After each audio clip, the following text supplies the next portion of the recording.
మరొక్కసారి నా హృదయపూర్వకమైన వందనాలు శుభములు తెలియజేస్తా ఉన్నాను. దేవునికి స్తోత్రం. చాలా మంచి సమయానికి మనం వచ్చామండి. ఇంకా ఆలస్యం చేయటము మంచిది కాదు. దేవుని యొక్క పరిశుద్ధ గ్రంథములో నుండి మనం ఒక వాక్యాన్ని చదువుకున్నాం. అది వాక్యం ఏమిటి అంటే హోషేయ గ్రంథము 11వ అధ్యాయము 3వ వచనాన్ని మనం చూసినప్పుడు అక్కడ ఒక మాట ఉంది.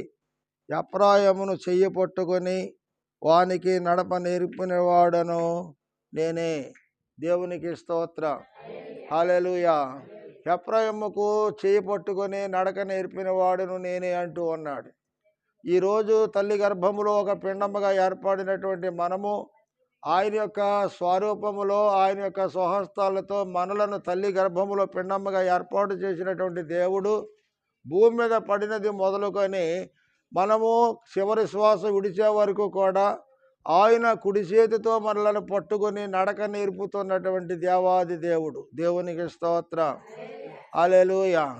మనకు నడక నేర్పేవాళ్ళు లేకపోతే నడక నేర్చుకోలేమండి. చిన్నపిల్లలు ఉన్నారు, వాళ్ళకి తొందరగా నడవాలంటే తల్లు తండ్రో లేకపోతే ఎవరో ఒకళ్ళు కూట ఉండి చెయ్యిని కొంత అసరాగా అందించి వాళ్ళకి నడవటము నేర్పిస్తూ ఉంటారు సంటి పిల్లలకి. అలాగే దేవుడు అంటున్నాడు, నీవు నడవవలసిన మార్గాలేవో నడవకూడని మార్గాలేవో నేను నా కుడి చేతితో పట్టుకొని నిన్ను నేను నడిపించుచున్నాను అంటున్న దేవుడు. దేవునికి స్తోత్రం. హల్లెలూయా. మన తల్లి తల్లి గర్భాన్ని పుట్టినటువంటి మనము కొద్ది దినాలు తల్లి సకనేసుకుంటుంది. కొద్ది దినాలు మాత్రమే తల్లి మనకి నడక నేర్పుతుంది. కొద్ది దినాలు మాత్రమే చేపట్టుకుని మనల్ని బుజ్జి అడుగులు వేస్తుంది. కానీ జీవితాంతం మనకు తోడుగా ఉండి అండగా ఉండి నడిపించే ఏ తల్లి కూడా ఈ ప్రపంచంలో లేదండి. మన పరమతండ్రి అయినటువంటి దేవాది దేవుడు అంటున్నాడు, నీవు తల్లి గర్భములో నుండి భూమి మీద పడినది మొదలుకొని నీ కుడి చేతిని పట్టుకొని నీకు నడక నేర్పిన వాడును నేనే. దేవునికి స్తోత్రం. హల్లెలూయా.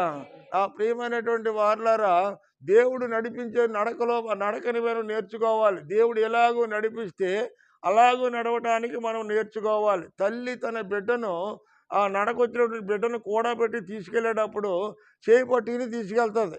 అంటే ఎత్తుకోవడానికి వీలు కాని బిడ్డ, నడిపించడానికి వీలు కాని ఏం చేస్తారమ్మా, నడిపించుకొని చేయి పట్టుకుని జాగ్రత్తగా తీసుకెళ్తారు. ఎందుకు చేయి పట్టుకుంటుంది తల్లి? ఆ మార్గంలో ఏమైనా కారులో బళ్ళో సైకిల్లో లేకపోతే ఏదైనా జరగకూడదు, ఏదైనా జరుగుద్దని చెప్పి చంటి పిల్లలకి ఎటు నడవాలో తెలియదు కనుక అడ్డబిడ్డలు నడుస్తారని తల్లి తన బిడ్డ చేతి పట్టుకొని జాగ్రత్తగా తన నడిచే మార్గంలో తన బిడ్డని నడిచిపించుకుంటుంది. దేవునికి స్తోత్రం. అది ఎంతవరకు అంటే నడక వచ్చే వరకు మాత్రమే మన తల్లి అయినా మన తండ్రి అయినా మనలను నడక నేర్పుతారు. కానీ నడక వచ్చిన తర్వాత నేర్పేవాడు మనకి ఈ లోకంలో ఎవరూ లేరు. నడక అనగా మన యొక్క ప్రవర్తన, మన యొక్క జీవిత నడవడికి ప్రియమైన దేవుని బిడ్డలారా, మనం ఏనాడైతే లోకాన్ని పాపాన్ని విడిచిపెట్టి పరిశుద్ధమైనటువంటి రక్తము చేత ప్రభు యొక్క ఇంటిలోనికి చేర్చబడ్డామో అప్పుడు మన నడవడికలన్నీ కూడా మార్చబడాలి. దేవునికి స్తోత్రం. హల్లెలూయా. మారు మనసు పొందిన వాళ్ళకి మారు మనసు పొందని వాళ్ళకి తేడా ఇక్కడ ఉంటుంది. 2 తేడా ఉంటాయి. ఒకటి, చనిపోయి తిరిగి లేచి ఉండాలి అనుభవము రక్షణ పొందిన వారికి ఉంటుంది. చనిపోయి తిరిగి లేచినటువంటి అనుభవం రక్షణ లేని వారికి ఉండదు. ఎందుచేతంటే వాళ్ళకి దైవభీతి దైవభక్తి అనేటువంటిది ఉండదు. ఏదో నామకార్థంగా ఏదో వెళ్తున్నామా వస్తున్నామా, ఏదో కానుకలు ఇస్తున్నామా లేదా మొక్కుబడి తీర్చుకున్నామా లేదా అని చూస్తారు తప్ప వాళ్ళ జీవితంలో వాళ్ళు ఎదిగి మరొకళ్ళు ప్రభు దగ్గర తీసుకొచ్చే అలవాటు వాళ్ళకి ఉండదండి. దేవునికి స్తోత్రం. హల్లెలూయా. నీకు చేతనైతే ఒక వ్యక్తిని ప్రభు దగ్గరికి తీసుకురా, లేకపోతే అలా కూర్చోవాలి. కానీ నీవే సరైనటువంటి నడక నడవకపోతే, నీవే వంకర టింకరగా నడిస్తే మరి ఎవరు చదువుకి ప్రభు సన్నిధికి నడిపిస్తారు? ప్రభు సన్నిధికి వచ్చినటువంటి నీవైనా నేనైనా ప్రభు అంటున్నాడు, నీ కుడి చేతిని నేను పట్టుకున్నాను. మొట్టమొదట కుడి చేయ పట్టుకున్నాడు. ఎందుకు దేవుడు పట్టుకున్నాడంటే మనము దేవుని యొక్క హస్తము లేక ఆయన యొక్క సపోర్ట్ లేకుండా మనం నడిస్తే గోతులు ఉండొచ్చు, మెరక గొప్పులు ఉండొచ్చు, మనం వెళ్ళే మార్గం సరైనటువంటి సమానంగా లేకపోతే ఎక్కడో దుక్కిని పడితే మోకాళ్ళు కొట్టుకుపోతాయి. ఏమండి, మోకాళ్ళు కొట్టుకుపోతే గాయం అయిపోద్ది. గాయం అయితే మళ్ళీ మనం ఏడవలసిన పరిస్థితి వస్తుంది. చంటి పిల్లల్ని దృష్టిలో పెట్టుకుంటే మనం కూడా అంతే. ఏదైనా గాయం తగిలిందనుకోండి కుటుంబానికి ఏమవుతుంది? కుటుంబానికి ఏదైనా గాయం తగిలితే ఎవరైనా సంతోషంగా ఉంటారా? కన్నీటితో ప్రార్థన చేస్తారు, ఏడుస్తూ ప్రార్థన చేస్తారు. ఏడుపు ప్రార్థన, కన్నీటి ప్రార్థన దేవుడు ఆలకిస్తాడు ఖచ్చితంగా. ప్రియమైన దేవుని బిడ్డలారా, ఎఫ్రాయిముతో అంటున్నాడు, ఎఫ్రాయిము నీ కుడి చేతిని పట్టుకొని నీకు నడప నేర్పిన వాడిని నేనే. మరి దేవుడు నడక నేర్పితే నడక నేర్చుకున్న తర్వాత దేవుడిని విడిచిపెట్టేస్తావా? నిన్ను నడక నేర్పిన వాడిని విడిచిపెట్టేస్తావా? నిన్ను నడిపించిన వాడిని విడిచిపెట్టేస్తావా?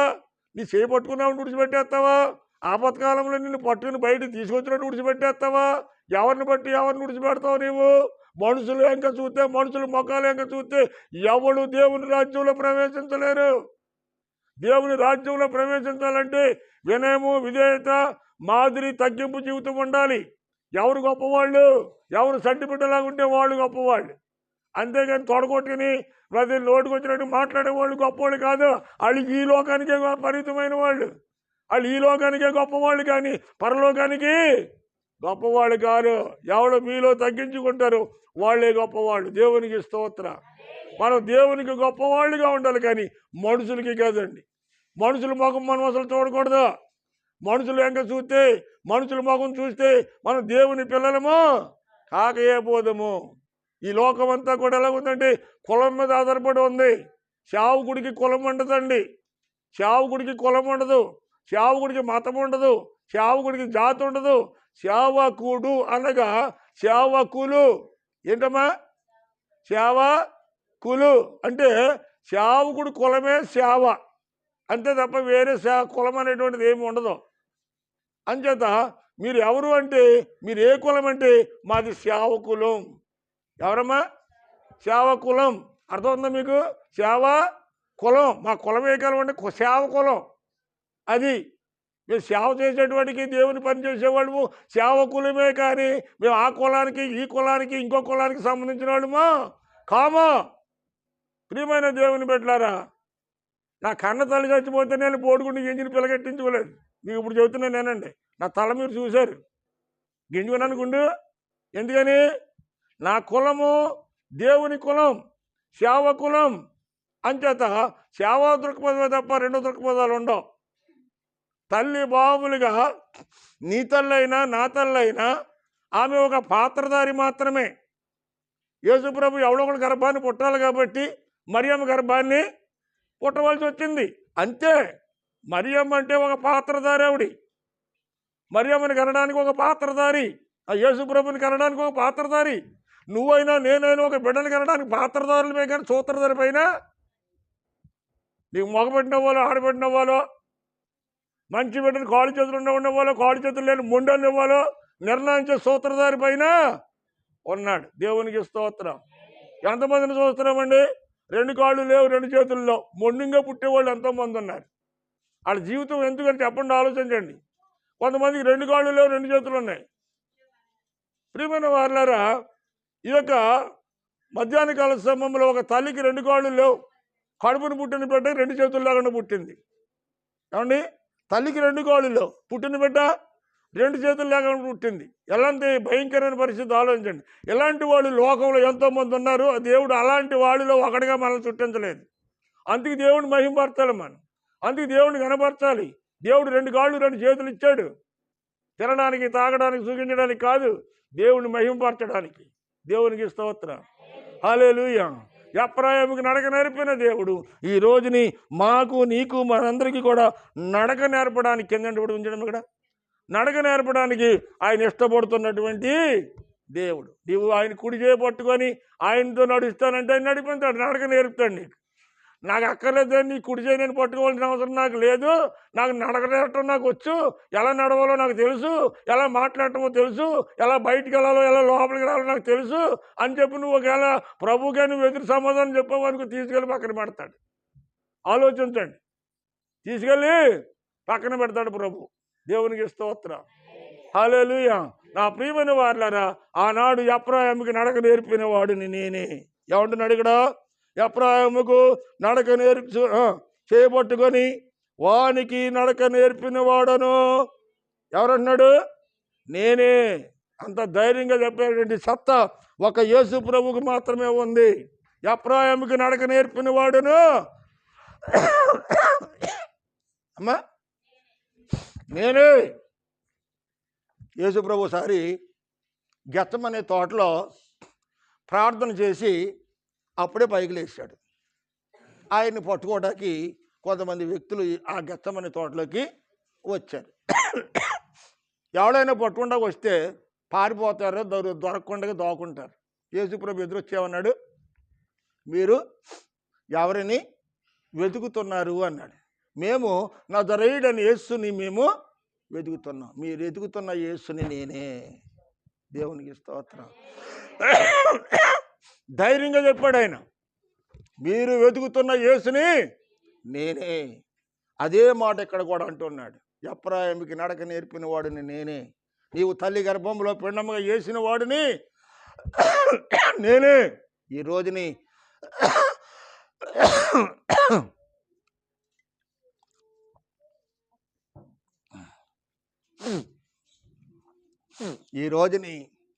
నీవు ఇంత గుడ్డులోంచి వచ్చి ఇంత గొప్పదానివి గొప్పవాడు అయ్యావంటే నిన్ను పోషించి సంరక్షించి నీకు నడక నేర్పిన వాడను నేనే. ఈ రోజుని మనం ఎటు వెళ్ళాలో ఎటు వెళ్ళకూడదో దేవుడి తన సన్నిధిలో మనకి ఆయన వాక్యము ద్వారా నడవటం నేర్పుతున్నాడు. ఎటు వెళ్ళాలో ఎటు వెళ్ళకూడదు. చిన్నపిల్లలకి తెలియదండి. నుప్పు ఎర్రగా ఉంటుంది ఏమండి, అది చూడముచ్చడుగా ఉంటుంది, చక్కగా ఎర్రగా కణకణలు ఆడతాను. చంటి పిల్లలకి అది ముట్టుకుంటే కాలుతుందని వాళ్ళకి ఏమైనా తెలుసా? తెలియదు కదండి. అంచేత వాళ్ళని అలాంటి వాళ్ళని పిల్లగా పొయ్యిలు కూడా కూర్చోబెట్టాం అనుకోండి, తల్లి దగ్గర ఉంటే తప్ప చంటి పిల్లలు ఒక్కరిని ఎవరికి కూడా తల్లి దగ్గర పొయ్యి దగ్గర కూర్చుండబెట్టరు. పిల్లలకి ఏం తెలుసు? తెలియదు. వాళ్ళు ఏం చేస్తారండి, ఇది ఏదో ఎర్రగా ఉందని చెప్పి పట్టుకుంటే నిప్పు ఊరుకుంటుందా? పొయ్యిలు మనయే, పొయ్యి మనదే, పొలలో మనయే, పొయ్యి అంటించుకున్న వాళ్ళు మనమే, పొయ్యిలో ఉన్న నిప్పులు మనయే, అవన్నీ మనయే అని చెప్పి మనం చేత్తో పట్టుకోగలమా? మనవి కానివి కొన్ని ఉన్నాయి. మనయే కాని కొన్ని మన మీద అట్ల మీద అధికారం లేని కొన్ని ఉన్నాయి. నిప్పు మందే కానీ దాన్ని పట్టుకునే అధికారం మనకి లేదు. దేవునికి స్తోత్రం. హల్లెలూయా. ఎఫ్రాయిముకి నడక నేర్పిన దేవుడు. ఏ మార్గాన్ని వెళ్ళాలో అన్య మార్గానికి వెళ్లకుండా, పాపుల మార్గానికి వెళ్లకుండా, అపహాసుల మార్గానికి వెళ్ళకుండా, దుష్టుల మార్గానికి వెళ్లకుండా చక్కని మార్గంలో దేవుడు నిన్ను నన్ను మనందరినీ నడిపిస్తూ ఉన్నాడు. దేవునికి స్తోత్రం. హల్లెలూయా. అన్యజనులు వెళ్ళినట్లుగా మనం వెళ్ళలేం. అన్యజనులు ఏదైనా బూతులు తిట్టినట్టు మనం తిట్టలేం. కారణం ఏంటంటే అన్యజనులకి భయం ఉండదు. బూతులు తిడితే వాళ్ళకి ఏం భయపడరాళ్ళు. ఎవరికి భయపడవాళ్ళని పని లేదు, తొడగొడతారు వాళ్ళు. వాళ్ళకి మనం ఎదురెళ్ళకూడదు. కారణం ఏంటంటే వాళ్ళ వల్లే మనం లోక సంబంధులము కాము గనక. మనం నడక ఎక్కడ నేర్చుకున్నాం? మన ప్రభు అయిన యేసు దగ్గర నేర్చుకున్నాం. ఏనాడైతే నీటిలో మునిగి పైకి లేసామో, బాప్తిసం తీసుకున్నామో, ఆనాటి నుండి నేటి వరకు కూడా ఆయనే మనకి నడక నేర్పుతున్న దేవుడు. ఆయనే తన కుడి చేతిని మనం పట్టుకుంటున్నటువంటి దేవుడు. లేకపోతే ఎన్నోసార్లు మనం కోల్పోవలసిన వాళ్ళము, ఎన్నోసార్లు బొక్కబోర్లుగా పడిపోవలసిన వాళ్ళము, ఎన్నోసార్లు మోకాళ్ళు కొట్టుకుపోయి రక్తాలు రావాల్సినటువంటి పరిస్థితిలో నుండి దేవుడు నిన్ను నన్ను మనందరినీ కూడా కాపాడుతూ ఉన్నాడండి. ఎన్నిసార్లు బండి మీద వస్తూ ఉంటుంటే ఎంత జాగ్రత్తగా వచ్చినా సరే అనుకోని విధంలో ఎక్కడో యాక్సిడెంట్ అయ్యే పరిస్థితుల్లో నుంచి రెప్పపాటులో కొంచెం నుంచి తప్పుకుంటూ ఉన్నామండి. ఇలాంటి భయంకరమైన పరిస్థితుల్లో ఉన్నాం. ఎందుకని? ఆయన చెయ్య మనతో ఉన్నది. ఆయన చెయ్య. ఈరోజు నువ్వు లైన్కి వెళ్తున్నావు అనుకో, ఒకవేళ నీ ప్రయాణం సమస్యలిపోయింది, ఊరంతా తిరిగావు, కనీసం నీకు బుట్టలో తట్టలో నీకు ఇక్కడ మంచినీళ్ళు, ఇప్పుడు టీ నీళ్ళు తాదామంటే డబ్బులు అయితే ఉన్నాయి కానీ కొట్లు ఎక్కడ లేవు, తోటలు బట్టి అంతా తిరుగుతూ ఉంటావు. అలాంటప్పుడు సమస్యలు పోయినప్పుడు నీ దేవుడని యెహోవా నీకు తోడుగా ఉండి నాన్న చేతితో నీ కుడి చేతిని పట్టుకొని నిన్ను నడిపించుకొస్తా ఉన్నాడు. ఈ రోజుని వ్యాపారానికి వెళ్ళు, పనికి వెళ్ళు, పొలం వెళ్ళిరా, నువ్వు ఎక్కడికంటే తిరుగు, ఏ ఊరంటే తిరిగిరా. అనేకమైన సార్లు మార్గాల్లో సమస్యలు పోయి కళ్ళు ముచ్చులు కమ్మేసి ముచ్చురు చోట్ల బట్టి కళ్ళు బయలు కమ్మి ఎన్నోసార్లు పడిపోయే పరిస్థితి నీకు నాకు ఎదురైనప్పుడు దేవుడు అటువంటి టైంలో ఆయన అంటున్నాడు, ఎఫ్రాయిముని చేయబట్టుకున్న నేను నిన్ను కూడా నేను చేయబట్టుకొని నడిపిస్తా ఉన్నా. దేవునికి స్తోత్రం. అందుకే ఎవరు నన్ను చేయబడిచిన మన యేసు మన అత్రమల్ని ఎప్పుడు చేయబడ్డాడండి. అందుకని మనుషుల మీద ఆధారపడొద్దు అంటాను నేను ఎప్పుడు కూడా. ఎవరి మీద ఆధారపడొద్దు, దేవుడి మీద ఆధారపడదాం. దేవుడి మీదే ఆధారపడదాం. ప్రియమైన దేవుని బిడ్డలారా, మరో వచ్చిన కాడికి రాస్తారు. దేవునికి స్తోత్రం. హల్లెలూయా. ద్వితోపదేశ కాండము 1వ అధ్యాయం 31వ వచనం చదువునన్న సత్యానందం. ద్వితోపదేశ కాండం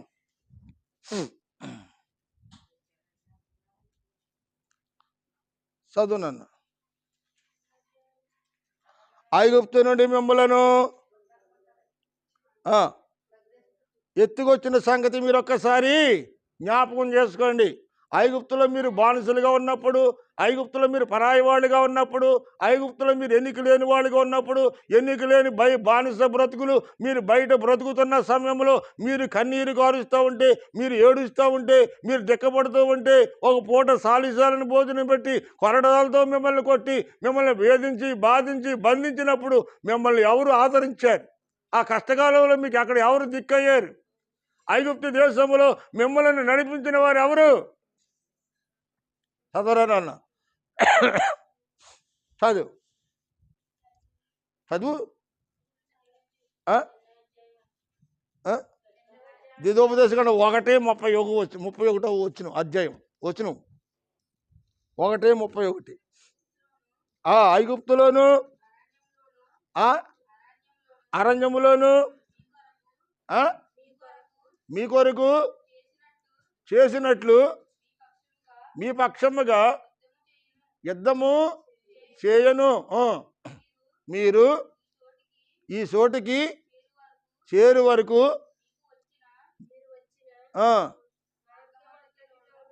మీరు వచ్చిన మార్గమంతటిలోను మనుషుడు తన కుమారుణ్ణి ఎత్తుకొనినట్లు మీ దేవుడైన యెహోవా మిమ్మల్ని ఎత్తుకొని వచ్చిన సంగతి మీరు ఎరగరా? దేవుడు ప్రశ్న అడుగుతున్నాడు. దేవునికి స్తోత్రం. ఆనాడు ఐగుప్తులో మీకు కలిగిన వేదన, కలిగిన శోధన, ఆనాడు మీ బాల్యంలో మిమ్మల్ని కుడి చేయబట్టుకొని నడక నేర్పిన నేనే.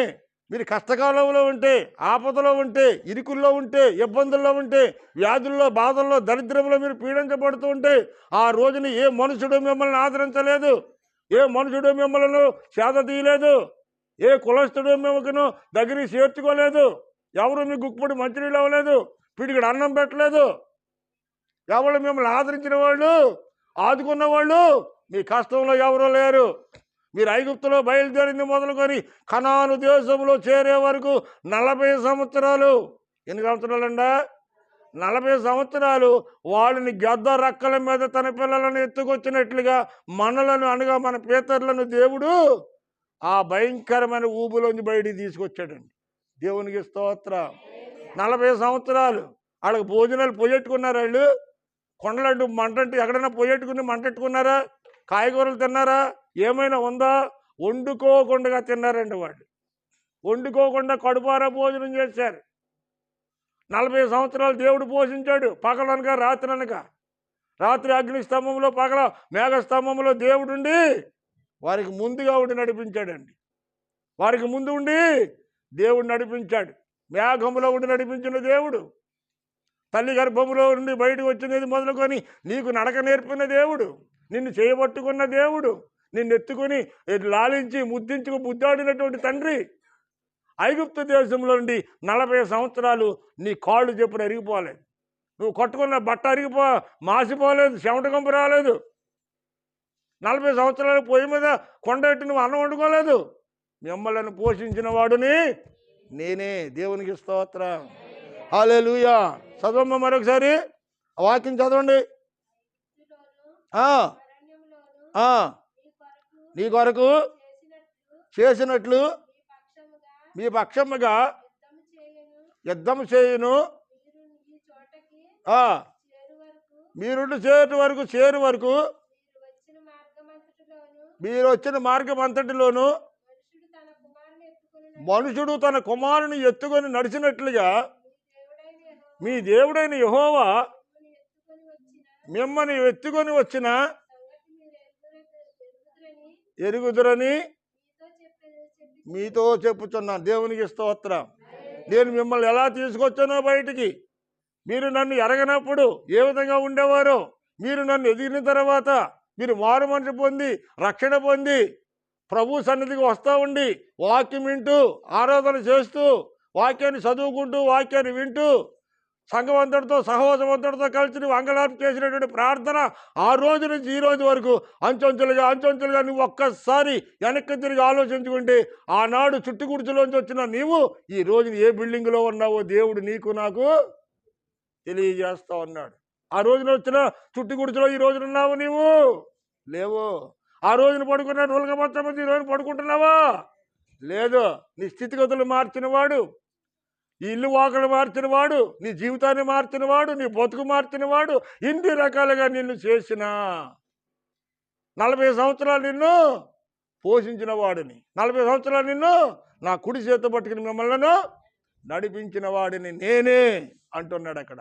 నేనే మిమ్మలను నడిపించిన వాడిని. దేవునికి స్తోత్ర. హల్లెలూయా. నా ప్రియమైనటువంటి వాళ్ళారా, మరొక మాట చూద్దాం. మొట్టమొదటి మాట మనం హోషేయ గ్రంథము 11:3 చూసాం. ఎఫ్రాయిమును నడక నేర్పిన వాడిని, చేయబట్టుకుని నడక నేర్పిన వాడిని నేనే.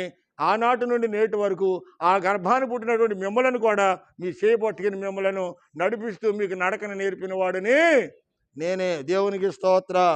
మూడో మాట కూడా చూద్దామండి. నిర్గమాకాండం 15:26. నిర్గమాకాండము అక్కడక్కడ ఉంటారా చూడు. 15:26.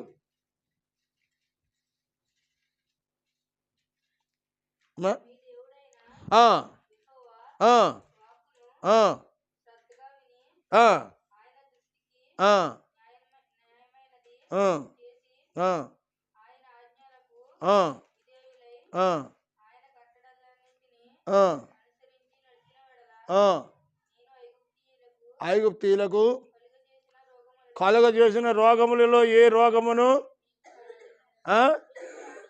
ఏనమ్మా నీ మీదకి రానవును. చాలు. దేవునికి స్తోత్రం. హల్లెలూయా. ఆనాడు ఐగుప్తు ప్రజల మీదకి భయంకరమైన వ్యాధులను పంపించిన వాడిని నేనే అంటున్నాడు ఆయన. వ్యాధులు పంపించిన వాడిని నేనే. ఆ రోజున ఐగుప్తు మీదకి ఐగుప్తులందరూ కూడా మరణకరమైనటువంటి కుటుంబమే తప్ప సంతోషంగా ఉన్న కుటుంబం ఒక్కటి లేదండి. ప్రతి తొలిచూలు పిల్లలు మరణించబడ్డారు. ప్రతి తొలిచూలు పిల్లలు వధించబడ్డారు ఐగుప్తులో. 3 దినాలు కటిక చీకటి, చిక్కని చీకటి, మనిషికి కనపడినటువంటి చీకటి అక్కడ ఉంది. కానీ ఇజ్రాయేల్ ప్రజల మయాన్ని వెలుగు ఉందంటండి. దేవునికి స్తోత్రం. హల్లెలూయా.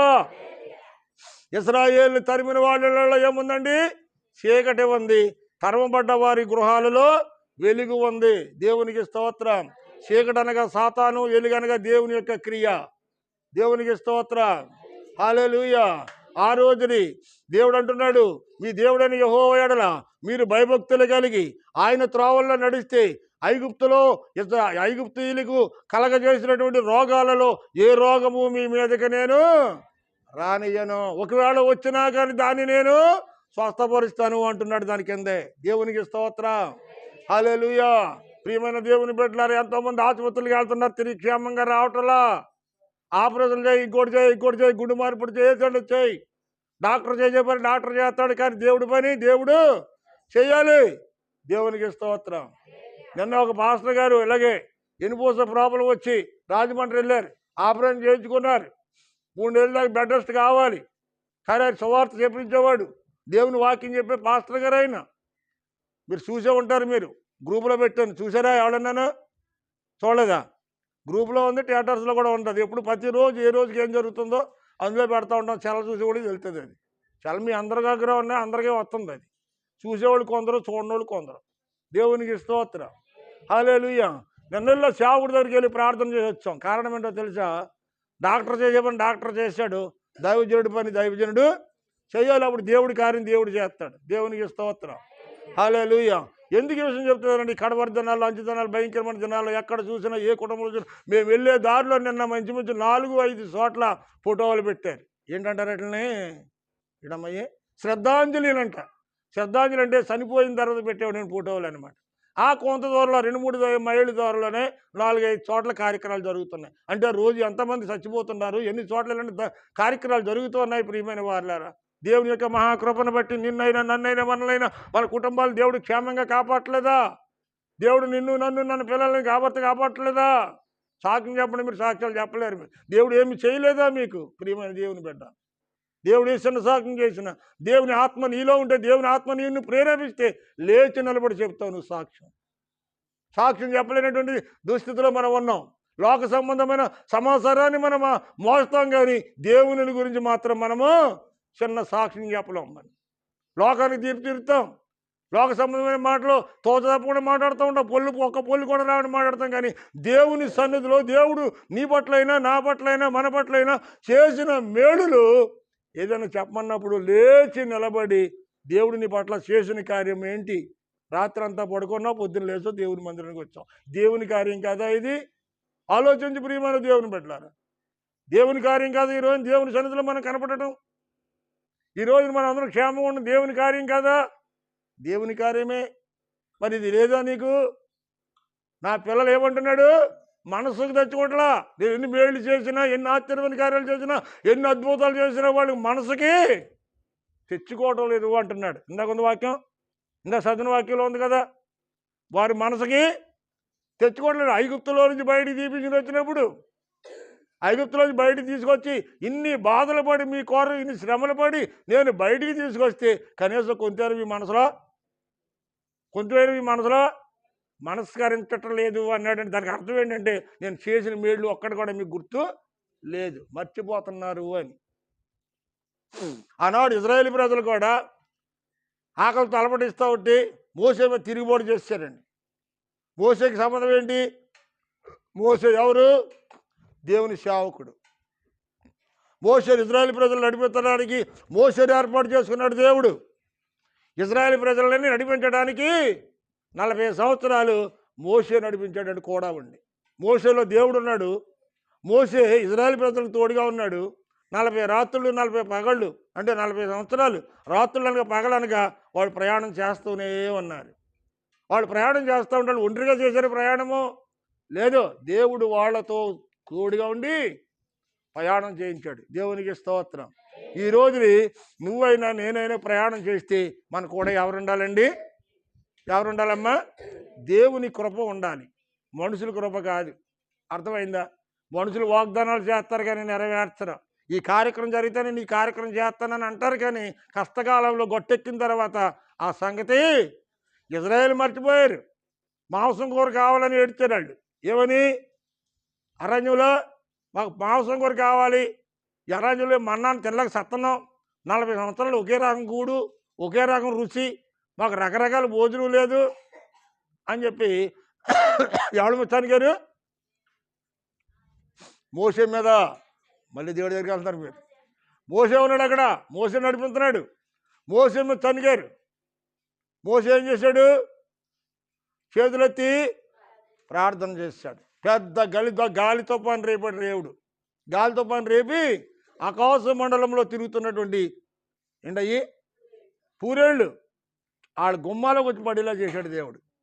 అంటే బాలింతరాలకి పచ్చిం పెట్టడానికి మొట్టమొదటి మాసం ఏం పెట్టేవారు? ఇదివరకు పూరేళ్ళు మాసమే పెట్టేవారు. ఎందుకంటే తొందరగా అరుగుతుందని పూరేళ్ళు మాసం పెట్టేవారు. ఇప్పుడు అదే తొందరగా అరగటం కోసం మాంసంలో అన్ని రకాల మాంసాలు ఉన్నాయి, అన్ని రకాల పెట్టలు ఉన్నాయి, కానీ దేవుడు వాళ్ళకి ఏదైతే ఆరోగ్యకరంగా ఉంటుందో, ఏదైతే తొందరగా అరుగుతుందో, ఏదైతే వాళ్ళ ఒంటికి జబ్బు కలగకుండా ఉంటుందో దానిని పూరేళ్ళు మాంసాన్ని కడుపు నిండా పెట్టాడండి. వాళ్ళకి తినగలిగినంత తిన్నారండి. దేవుడు ఎప్పుడైనా ఒకటే మాట చెప్పాడు, మీరు తినగలిగినంత తినండి, మిగతాది విడిచిపెట్టండి, కానీ మీరు సంచుల్లో మాత్రం క్యారేజీల్లో కూడా దాచుకోవద్దన్నాడు. పళ్ళల్లో మాంసం పళ్ళల్లోనే ఉందంట అండి. మాంసం నవ్వులతోనే మళ్ళీ వెంటనే మళ్ళీ ఏం చేశారు? మళ్ళీ తిరిగిపోటు చేశారంట. మాంసం గురించి కాదు, మాంసం గురించి ఏడిస్తే మాంసం కడుపు నిండా పెట్టాడు దేవుడు. పళ్ళల్లో ఉంది, ఇంకా పళ్ళల్లో ఉంది, గొంతులోకి వెళ్ళింది, కడుపులోకి వెళ్ళింది, పళ్ళల్లో ఉంది. మళ్ళీ పేజీ పెట్టారంట. మళ్ళీ ఏం తీరా బాబు మీరు ఏడుతున్నారు, మళ్ళీ ఏం తీరా పేజీ పెట్టారు? ఇప్పుడే కదంటే కడుపు నిండా మాంసం తిన్నారంటే తాగడానికి మంచినీళ్ళు కూడా ఏడ్చారండి. మంచినీళ్ళు కూడా ఏడ్చారండి. దేవునికి స్తోత్రం. హల్లెలూయా. నా ప్రియమైన వారలారా, మోసే అన్నాడు, మోసే కనపడుతున్న బండలో ఉంటాను నేను, వెళ్ళి ఆ బండనే తాకు, బండను తాకితే బండలోంచి జీవజలాలు వస్తాయి. దేవునికి స్తోత్రం. హల్లెలూయా. ఆ బండను కొట్టగానే ఈ దండలోంచి జీవజలములు వచ్చినాయి. దేవునికి స్తోత్రం. హల్లెలూయా. జీవ జలముల ఓటయైనా నీ వారను నాటితివా, మహోన్నతుడా నీ కృపలో నేను నివసించుట నా జీవిత ధన్యతై ఉన్నది. దేవునికి స్తోత్రం. హల్లెలూయా. ఏ వచ్చినాయి అంటండి? మాధుర్యమైన జలములు వచ్చినాయటండి. జీవజలములు అనగా కొబ్బరి బొండం లాంటి రుచికరమైనటువంటి బొండాలను నీళ్లు లాంటి నీళ్లు దేవుడు అందులోంచి రప్పించాడు. మామూలు మంచినీళ్ళు కాదండి. వాళ్ళందరికీ వచ్చేది స్పెషల్. పూరేళ్ళు మాంసం తిన్న తర్వాత కొబ్బరి బొండం నీళ్లు లాంటి నీళ్లు వాళ్ళకి దాహానికి ఇచ్చాడు. తాగినంత తాగారు, కడుపు ఇచ్చినంత తాగారండి. తిన్నారు, తాగారు.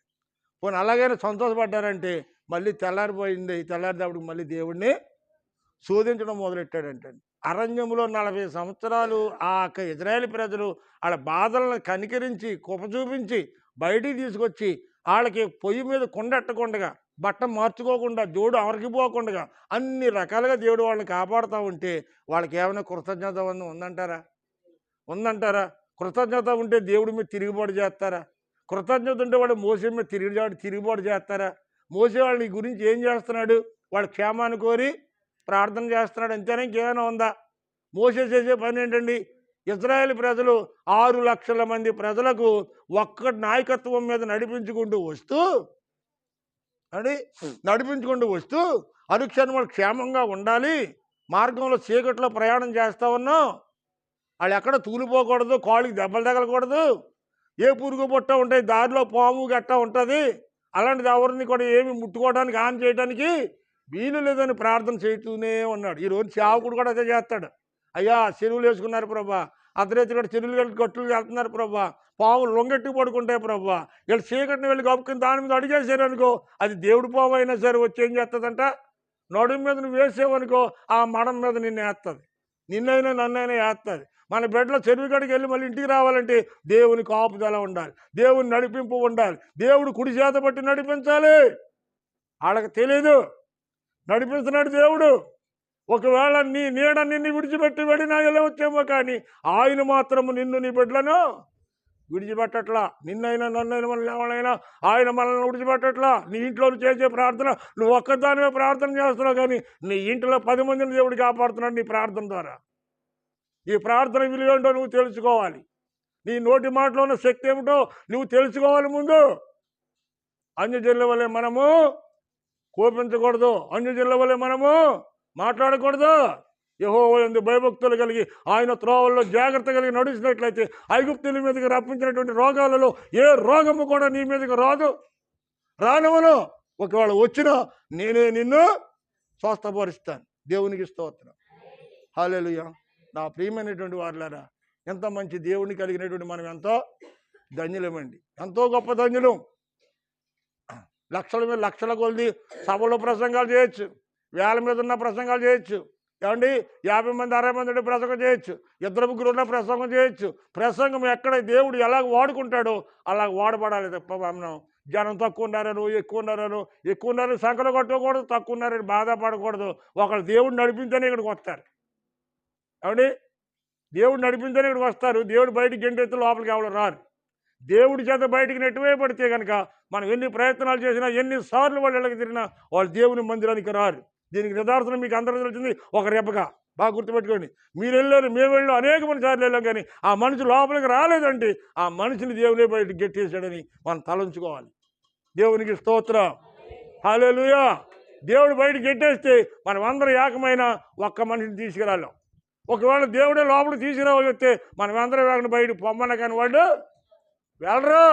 కారణం ఏంటంటే అది దేవుని కార్యం. మనుషుల మోకాలు చూసి దేవుడికి మందిరానికి వస్తే, మనుషుల మోకాలు చూసి దేవుడి మందిరానికి దూరం అయిపోతే మనం చేసేది ఏముంటుంది? మనము కూడా మానవ మాత్రులమే, నరమాత్రులమే. మనం చేసేదేమీ ఉండదు. దేవుడు న్యాయవంతుడు, యథార్థవంతుడు, ఆయన న్యాయం తెలిసినవాడు. మనమైతే మనిషిని మోకాన్ని బట్టి న్యాయం తీరుతాం. అంటే 10 మంది ఎట్టుంటే అటు న్యాయం తీరుతూ ఉంటాం కదా. అవునే కదంటారా? ఈరోజు సమాజంలో మన సూత్రలో ఏదైనా అన్యాయం జరుగుతుందయ్యా, నాకు అన్యాయం జరిగిందయ్యా అంటే 10 మంది ఆవుతల పక్కుంటే అన్యాయం జరిగినా నువ్వు చూసినట్టు పోరాబాయ్, ఇలాంటివన్నీ బాబులే. అన్యాయం జరిగినట్టు అన్యాయం జరుగుతుంది. దుర్మార్గం ఉన్నవాడికి దుర్మార్గం వెనకాల 10 మంది ఈ లోకంలో ఉంటారండి. మనకి ఎవరు ఉండకపోయినా పర్లా, దేవుడు ఉంటే చాలు. దేవునికి స్తోత్రం. ఇశ్రాయేలు దేశంలో ఇశ్రాయేలు ప్రజలు 40 సంవత్సరాలు దేవుడు పోషించలేదా? పోషించాడా? పోషించడం లేదా? మరి నిన్ను నన్ను పోషించడా? ఖచ్చితంగా పోషిస్తాడు. లోకమంతా కరువు కాటకాలతో ఉన్న ఇశ్రాయేలు ప్రజలు కడుపు నిండా అన్నం తిన్నారండి. లోకమంతా ఎండిపోయినా దేవుని సేవకుడు ఏలియా ఏం చేశాడు? పూరేళ్ళు మాంసం తిన్నాడు. ఏట్లో వాగులో ఉన్నటువంటి నీళ్లు త్రాగాడు, కానీ ఏనాడు పొత్తలేడు. ఏలియా పొత్తుంచలేదు దేవుడు. దేవుని సేవకుని దేవుడు ఎప్పుడు పొత్తుంచాడో?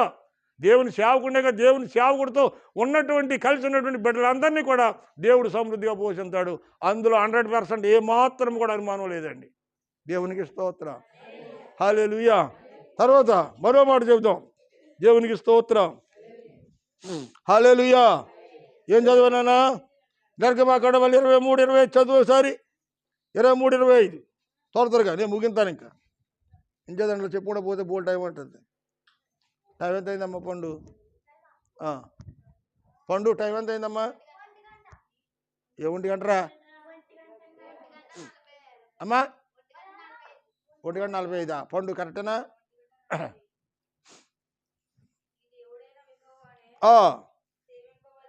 నీ దేవుడైన యెహోవాను మాత్రమే సేవించవలేను. అప్పుడు ఆయన నీ ఆహారమును నీ పానీయమును దీవించును. దేవునికి స్తోత్రం. హల్లెలూయా. దేవుడిని మేలు చేశాడు కాబట్టి, ఇన్ని అద్భుతాలు చేశాడు కాబట్టి, ఇన్ని ఆశ్చర్యకార్యాలు నీ పట్ల చేశాడు కాబట్టి నీవెవరిని పూజించాలంట? ఎవరిని పూజించాలంట? నీ దేవుడైన యెహోవాని మాత్రమే పూజించవలేను. దేవునికి స్తోత్రం. నీకు ఎవరు పడితే వాళ్ళకి పూజ చేయకూడదు. ఎవరు కనపడితే వాళ్ళకి దండం పెట్టకూడదు. ఎవరికి కనపడితే వాళ్ళకి ఒంగి దండాలు పెట్టకూడదు. మనం పెట్టవలసిన దండం ఎవరికి? దేవుడికి మాత్రమే దండం పెట్టాలి. దేవుడికి మాత్రమే భయపడాలి. దేవుడు మాత్రమే బ్రతికించాడు. దేవుడు మాత్రమే వాళ్ళు పోషించాడు కనుక దేవునికి మాత్రమే మనము భయపడాలి, దండం పెట్టాలి. దేవునికి స్తోత్రం. ఎట్టున్నారు అందరూ? మరి ఈ లోకంలో ఎవరికి తల వంచవలసిన అవసరం లేదు. తప్పు చేస్తే తల వంచాలి, తప్పు చేస్తే భయపడాలి, తప్పు చేస్తే బతిమలాడాలి. ఏ తప్పు చేయని దానికి మరి ఎవరికి భయపడవలసిన అవసరత లేదు, దేవుడికి తప్ప. దేవుడికి స్తోత్రం. హల్లెలూయా. నీవు గుర్తించి నీకు అరణ్యములో 40 సంవత్సరాలు ఏ విధంగా నేను తీసుకొచ్చానో, ఏ విధంగా నేను పోషించానో ఇదంతా కూడా ఒకసారి నువ్వు మనసుకి తెచ్చుకో. నీ మనసుకు తెచ్చుకో. నువ్వు మనసుకు తెచ్చుకొని నా యెడల కృతజ్ఞత కలిగి నేను తప్ప వేరొక ఎవరిని కూడా నువ్వు ఆరాధించడానికి వీలు లేదు. నేను మాత్రమే ఆ స్తోత్రార్హుడను, నేను మాత్రమే పూజార్హుడను, నన్ను మాత్రమే నువ్వు ఆరాధించాలి. కానీ ఎవరికి నువ్వు చేతులెత్తి దండం పెట్టకూడదు. దేవుడు ఖండితను పెడుతున్నాడు. నీకు ఇన్ని వేలు చేసిన తర్వాత కూడా నువ్వు ఇంకా విగ్రహాలకే రెప్పలకే రాళ్ళకే రెప్పలకే చెట్లకి పొట్లకి పూజ చేసేవారుకో తీసుకొచ్చేవాడికి ఇల్లు వేరు ఉందా? ఉన్నట్టా లేనట్టే కదా. అందుకే దేవుడు అంటున్నాడు, నీ దేవుడని యెహోవాను నన్ను మాత్రమే నువ్వు పూజించినట్లయితే నీ ఆహారాన్ని నీ పానీయాన్ని నేను దీవిస్తాను. దేవునికి స్తోత్రం. ఆహారాన్ని పానీయాన్ని అంటే నువ్వు తినే అన్నాన్ని, నువ్వు తాగే మంచినీళ్ళని ఏమన్నాడా? ఏమన్నాడా? దీవిస్తాను అంటున్నాడు. దేవునికి స్తోత్రం. అంటే నీళ్ళు కూడా దీవించాలా, భోజనం కూడా దీవించాలంటే దీవెనకరం ఉండాలి. ప్రభువా ఇదిగో ఎవరో పట్టుకొచ్చి ఏదో పెట్టారయ్యా, ఇది తింటున్నాను ప్రభువా యేసు నామములో. ఇదిగో మీ శరీరాన్ని మాకు ఆహారం ఇచ్చి, రక్తాన్ని మాకు పానీయం ఇచ్చి మాకు నిత్య జీవహారం ఇచ్చావయ్యా. ఇది తినిచుండగా దీన్ని పవిత్రపరచమని చిన్న ప్రార్థన చేసి నోట్లో పెట్టుకుంటే నీకు ఏ రోగం రాదు. దేవునికి స్తోత్రం. హల్లెలూయా. ఎప్పుడు తెల్లాడుతుందా? గబగబా అటు ఇటు మొక్క కడిగేసి పళ్ళు కూడా సరిగ్గా తోకోకుండా గబగబాలు తినేసావు అనుకో, ఏమట్టుకుంటుంది? అరకిరాలు అట్టుకుంటే మధ్యాహ్నం నుంచి. అలా తినకూడదు. దేవుడు పానీయాన్ని ఆశీర్వదిస్తానన్నాడు. నీ పానీయాన్ని ఆశీర్వదిస్తాడు, నీ తినే ఆహారాన్ని దీవిస్తానంటున్నాడు.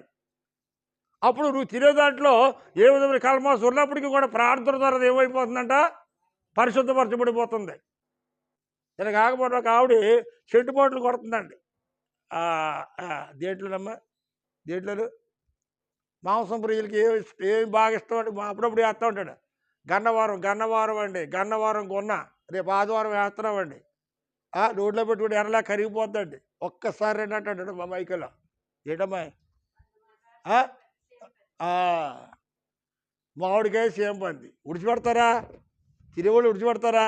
ఉడిచిపెట్టరు. ఎప్పుడు తెల్లగట్లే లైన్లో నుంచుంటారు. ఇంతకీ విషయం ఏంటంటే, ఓ మనిషి అట్టండి 20 రోజుల క్రితం కోడి మాసం కూర 4 రోజులు 5 రోజులు తినేసిన తర్వాత ఇంకా కాంత కూర ఉంటే ఎవరికి పెట్టడానికి మనసు లేక, అలాగని చెప్పి పాసుకం పొత్తే బయట పాడేయడానికి ఇష్టం లేక బట్టలు పెట్టలోను సెంటు చేసా ఉంటే సెంటు కొడుతుందంటండి. దేనికి? ఆ కుళ్ళిపోయి కప్పు కొడుతున్నా చూసా మాసారికి, ఆ మాసారికి సెంటు కొడుతుందంటండి. అంటే తినేటప్పుడు ఏమొస్తుందంట? కుళ్ళికం పోయి సెంటు వాసన వస్తుంది. రైటే. కడుపులోకి వెళ్ళిన తర్వాత ఏమైంది? అప్పుడు వాంతులు విరోధాలు పట్టుకుని హాస్పిటల్లో దాని చేస్తే హాస్పిటల్ నుంచి అలాగే తీసుకుపోయి కానీ ఇంటికి రాలేదండి. పనికి వల్ల మాసం మొక్కలు 4 బయట ఆడితే ఏమైంది? ఏమంటే ఆ 4 మాసం మొక్కలు తినకపోతే ప్రాణం పోతే ఏమన్నానా? సెంటు కొట్టుకుని మరి తిన్నదండి వాసన వస్తుంటే. అక్కడి నుంచి అలాగే వెళ్ళిపోయిందండి, ఇంటికి రాలేదండి. ఇలాంటి వాళ్ళు కొంతమంది ఉంటారండి, ఈ మాంసం ప్రియులు. దేవునికి స్తోత్రం. అలాంటి తినబోకండి. మీరు తినండి, కొంతకాలంటే అవసరం పాడేయండి. తర్వాత ఇంకోటి ఏంటంటే, ఫ్రిడ్జ్లో పెట్టిన తర్వాత 2 రోజులు ఉన్న కూరని మళ్ళీ అచ్చబెట్టి తిన్నారా, ఆ రోజున మన పని ఖాళీ. ఇది కూడా గుర్తుపెట్టుకోండి. 2 రోజులు పోయి దాన్ని మళ్ళీ అచ్చబెట్టి తిన్నారా అంతే సంగతులు. ఏ డాక్టర్ కూడా మిమ్మల్ని బతికించలేడు. అనుభవం చెబుతున్నా. ఎంతోమంది ఇలా చూస్తూ ఉన్నాం, హాస్పిటల్కి వెళ్తూ ఉన్నాయి. మధ్యలో కొంతమందికి ప్రార్థన చేసి వస్తూ ఉన్నాను. అయ్యా మేము హాస్పిటల్లో ప్రార్థన చేయడం బతిలాడుతున్నారు. ఒక హాస్పిటల్లో ఎవరికైనా ఒకటి కోసం ప్రార్థన చేస్తే వెళ్తే అక్కడ 25-30 మంది తగ్గుతున్నారు. వీళ్ళందరికీ ప్రార్థన చేయడం పూట టైం పెట్టేస్తుంది. దేవునికి స్తోత్రం. ఎందుకు ఈ విషయాన్ని చెప్తున్నానంటే, దేవుడు మనకేం తక్కువ చేయడండి. నీ అన్నం తినినా, మంచిలు తాగినా, నువ్వు ప్రార్థన చేసి తిను తాగు, నీకేమి కాదు. కానీ ఏమీ లేకుండా నువ్వు పరగడ పెరుగాలు తినేయకూడదు. దేవునికి స్తోత్రం. హల్లెలూయా. ఆఖరిగా మరొక మాట చెప్పి నేను ముగించేస్తాను. ఆఖరి మాట ద్వితోపదేశ కాండం 8వ అధ్యాయం 2వ వచనం ఒకసారి చదువునా త్వరగా. ద్వితోపదేశ కాండం 8వ అధ్యాయం 2వ వచనం చూడాలి త్వరగా. మరియు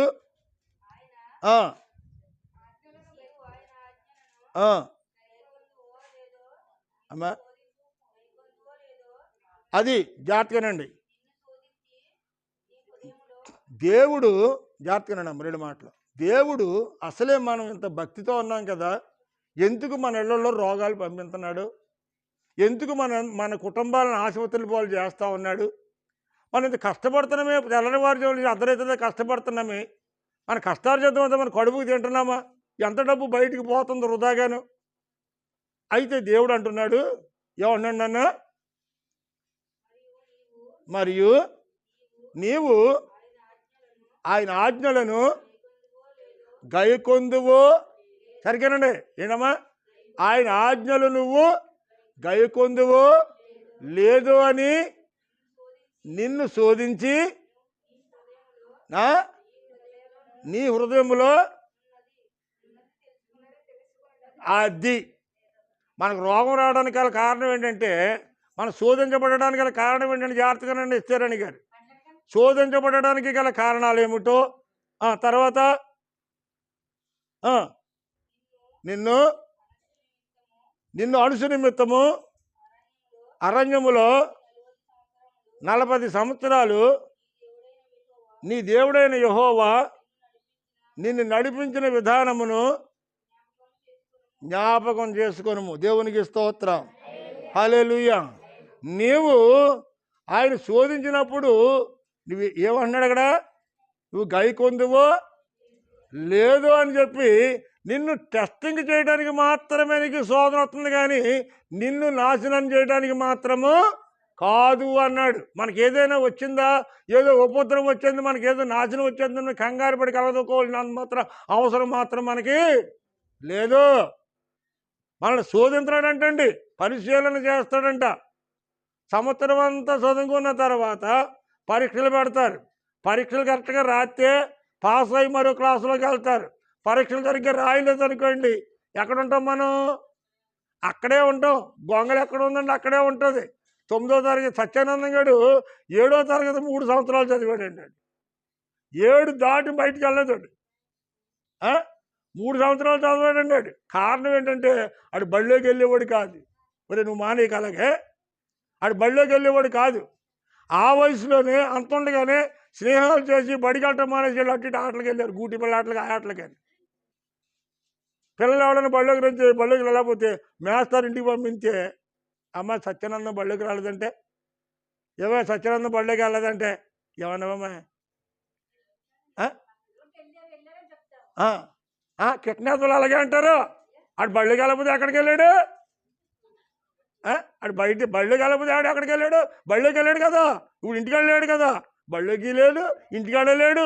ఎక్కడికి వెళ్ళాడంటే సావాసాలు అటు ఇటు తిరిగేవాడు. అంతే 7వ తరగతి 3 సంవత్సరాలు చదివాడు. అర్థమైందండి? తల్లి ప్రేమ అలాంటిది. మా ఇంట్లో ఉండిపోయిందాక మాట. దేవునికి స్తోత్రం. హల్లెలూయా. మరి 3 సంవత్సరాలు చదివాడు 7వ తరగతి, అక్కడే ఉన్నాడు. నువ్వేం చదివిన పిల్ల? ఆగిపోయావు అక్కడ? ఎదరికి వెళ్ళావా? వెళ్ళలేదు, నువ్వు అక్కడే ఉన్నావు. అది అలాగే బాగా చదివి పాస్ అయిన వాళ్ళు పైకి వెళ్తున్నారు, చదవని వాళ్ళు అక్కడ ఉంటారనమాట. అది దాని లెక్కదనమాట. అంచేత మనము జాగ్రత్తగా ఆయన చేసిన కార్యాలు గైకొంటామో లేదో అని దేవుడు మనకేం పెడతాడంటమ్మా? పరీక్ష పెడతాడంట. ఈ పరీక్షలో మనం పాస్ అయ్యే వరకు ఇంకో మెట్టు ఎదరికి వెళతాం.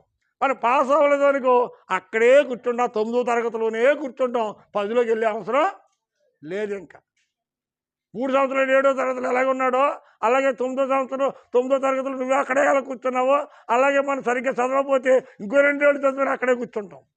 సో శ్రద్ధ కలిగి పొగరసం వచ్చి ఏం చేయాలంట?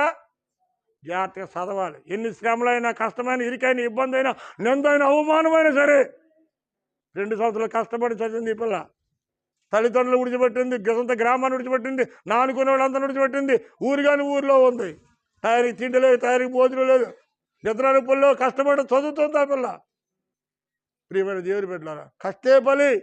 కష్టపడితే ఈరోజు కదా రేపైనా వస్తుందండి. ఇవాళ ఏదో మొక్కేస్తాం అనుకో, ఇవాళ కదా రేపైనా అది కాశా ఎదురుని అమ్మా. ఎప్పుడో ఇప్పుడు ఎక్కడో దొరికింది వాడికి అడ్డి మొక్క. అయ్యాడు ఎక్కడ దొరికిందండి మీకు ఇస్తున్నాం? పొట్టిగా లావుగా ఉంది, పచ్చకాయలు వేస్తాం. ఎక్కడ దొరికింది మీకు? చెట్టుకొచ్చారా? ఆహా. ఏమండి, చెట్టు చుట్టూ లావుగా ఉంటుంది, పొట్టుగా ఉంటుంది, భూమిలో ఉంటుంది, దానికి సరిపడే వేస్తుంది. ఎందుకు విషయం చెప్తున్నారంటే ఎప్పుడో బోండాయి నుంచి పట్టుకొచ్చి వేశారు, కానీ అప్పటి నుంచి దాని పిల్ల దాని తల్లి అలా ఒకటి దుడ్డంతా అయ్యి ఎప్పుడు ఏదో ఎలా వేస్తారే ఉంటుంది. ఆ నాడేసుకొచ్చిన ఆ మొక్కట్టుకొచ్చి పాచినటువంటి ఆ కష్టం వృధాగా పోయిందా? పోలా.